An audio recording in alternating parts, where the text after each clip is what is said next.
Hi everyone, my name's Olivia. I'm a former manager and bartender at Marsha's in Philly. I was recently fired for standing up for what's right. Marsha's may claim to be a queer safe space, but it's nothing like that. Last week I had a meeting with the general manager, Rylan Murphy, about some of the staffs and my own concerns about the bar. The entire front of house staff was upset because Murphy was creating a hostile work environment. Anyone he did not personally like was micromanaged and harassed.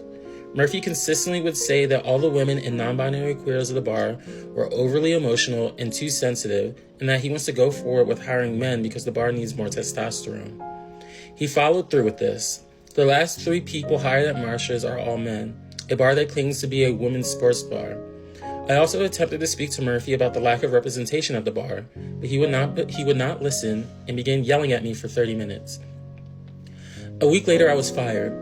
Although a month before being fired, I was given my 6-month review where it says in their own words, I exceed expectations of my job and I am a stellar employee who is an integral part of their team. So how in 1 month am I fired directly after attempting to bring all this to Murphy's attention?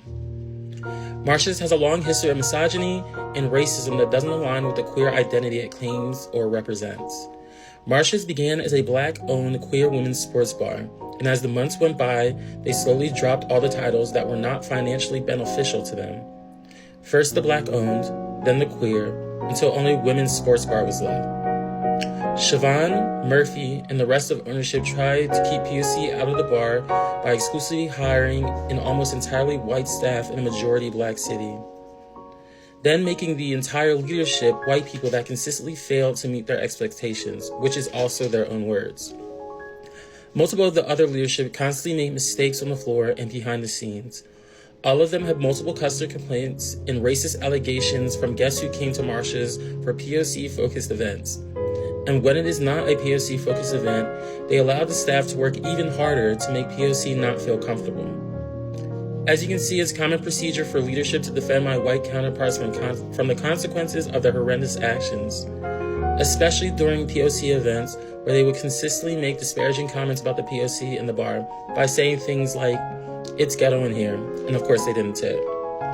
These microaggressions and actions were all deliberately planned to keep Black people and other POC out of the space in the conversation.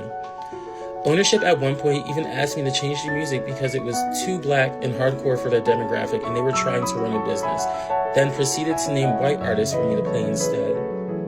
I was playing Megan Thee Stallion, the same music our hired DJs play, and everyone was enjoying the music.